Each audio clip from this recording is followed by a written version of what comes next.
Hello my lovely people. तो आप सभी को सबसे पहले तो हैप्पी होली। आप लोगों की ज़िंदगी खुशियों से भरी रहे, रंगों से भरी रहे। तो आज की स्टोरी स्टार्ट करने से पहले अगर आप नए हैं तो जल्दी से मेरे चैनल को सब्सक्राइब कर लीजिए। स्टोरी पसंद आए तो लाइक कीजिए और शेयर कर दीजिए। Thank you so much. तो चलिए आज की स्टोरी स्टार्ट करते हैं। आज की स्टोरी है होली की एक भयानक सच्ची घटना जो मैं आप लोगों के साथ शेयर करने वाली हूँ। मेरा नाम राजीव है और मैं आज आपको जो घटना बताने जा रहा हूँ वो मेरे साथ पिछली होली में घटी एक खौफनाक घटना है। अब इस घटना को पूरे 1 साल हो चुके हैं, पर मैं अभी भी इस घटना को कभी भी याद करता हूँ तो मेरे रोंगटे खड़े हो जाते हैं। पर मैं आज आपको अपने दोस्त के कहने पर सारी घटना बताने जा रहा हूँ। पिछली होली में मेरी उम्र उस समय 20 वर्ष की थी। उस दिन मैं अपने 4-5 दोस्तों के साथ सुबह 9 बजे से ही होली खेलने को निकल गया था, क्योंकि मुझे और मेरे दोस्तों को होली बहुत पसंद है, वो मुझे पता है। अब आप क्या सोच रहे होंगे? यही कि होली तो सबको ही पसंद होती है। वैसे ही हम सबको भी होली बहुत पसंद है, इसलिए हम सारे दोस्त उस दिन सुबह 9 बजे ही होली खेलने को निकल गए थे। और हमारा उस दिन का यह प्लान था कि होली के दिन भी कोई भी ऐसा इंसान नहीं बचना चाहिए जिसको रंग न लगा हो। और कुछ हमने ऐसा ही करा। हमने अपने मोहल्ले में जब सबको रंग लगा दिया, तब हमने सोचा कि अब दूसरे मोहल्ले में जाकर सबको रंग लगाते हैं। फिर उसके बाद हम सब तुरंत अपनी बाइक में बैठे और तुरंत दूसरे मोहल्ले में पहुंच गए। वहां पहुंचकर सबसे पहले हमने उस मोहल्ले में रह रहे अपने दोस्तों को ढूंढा।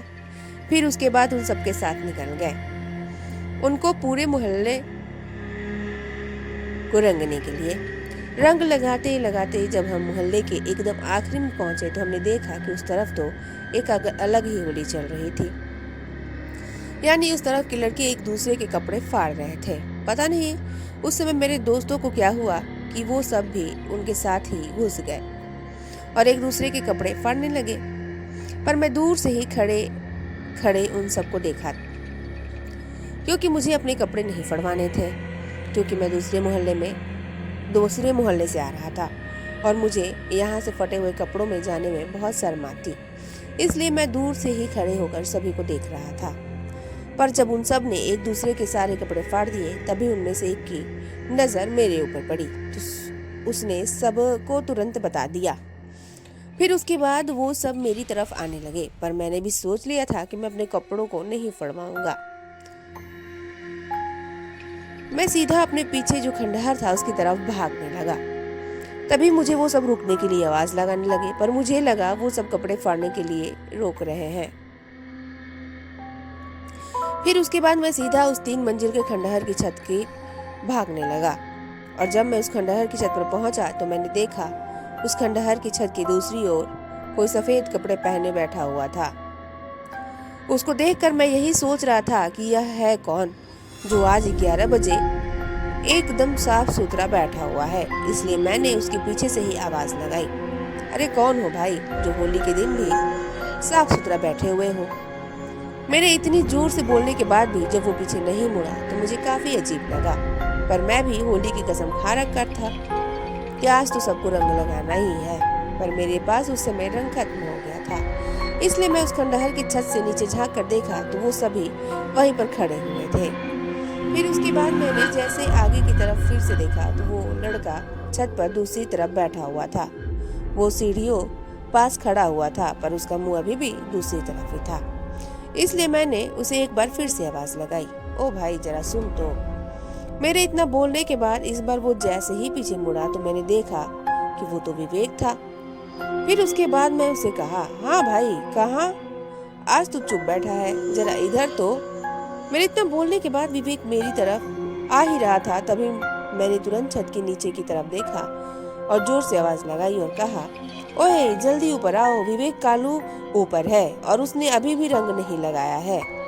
मैंने विवेक कालू इसलिए कहा था क्योंकि सभी उसे कालू बोला करते थे। पर मेरे इतना कहते ही जैसे उन सबके होश उड़ गए हों। पर तभी नीचे से एक लड़के ने कहा, राजीव तुरंत वहां से भाग। मैंने जैसे ही यह सुना तो मुझे बड़ा ही अजीब लगा, पर मैंने फिर कहा, अरे क्या हुआ। फिर नीचे से उस लड़के ने कहा, अबे विवेक कालू तो 1 महीने पहले ही मर चुका है। मैंने जैसे ही उसके मुंह से इतना सुना तो जैसे मेरा खून जम सा गया हो। फिर भी मैं डरते हुए जैसे पीछे मुड़ा तो मैंने देखा कि अब उस विवेक का चेहरा पूरा भयानक और सफेद हो गया था। मैं उसे डरी डरी देखे ही जा रहा था। तभी विवेक मेरी ओर बढ़ने लगा। वो जैसे जैसे मेरी ओर बढ़ रहा था वैसे वैसे मेरे दिल की धड़कन भी तेज होती जा रही थी। फिर उसके बाद वो मेरे एकदम सामने आकर खड़ा हो गया और मुझे घूरने लगा और मैं भी उसे डरे डरे देखे ही जा रहा था। पर उस समय मेरी दिल की धड़कन इतनी तेज हो गई थी कि मुझे उस समय चक्कर से आने लगे और देखते ही देखते मेरे आंखों के आगे पूरा अंधेरा सा हो गया। और फिर जब मेरी आंख खुली तो मुझे मेरे साथ के सभी लड़के घेरे खड़े थे और वो सब मुझे उठा कर खंडहर के नीचे ले जाए थे। फिर उसके बाद मैंने उन्हें सारी बात बताई तो फिर उन्होंने मुझे बताया कि छत पर ही बेहोश हो गया था मैं। शायद मैं विवेक को देखकर इतना डर गया था कि मैं वहीं बेहोश हो गया। पर वैसे अब इस बात को पूरे 1 साल हो चुके हैं और इस बार मैं होली और भी धूमधाम से मनाऊंगा, पर उस खंडहर की तरफ नहीं जाऊंगा। तो आप लोगों को ये स्टोरी कैसी लगी प्लीज़ कमेंट करके ज़रूर बताइएगा। स्टोरी पसंद आए तो चैनल को जल्दी से सब्सक्राइब कर लीजिए, लाइक कीजिए और शेयर कीजिए। So thank you so much for listening my story. दिल से सपोर्ट कीजिए और चैनल को सब्सक्राइब कर दीजिए। Happy Holi to all of you. मिलते हैं नेक्स्ट स्टोरी में, तब तक के लिए बाय बाय, टेक केयर।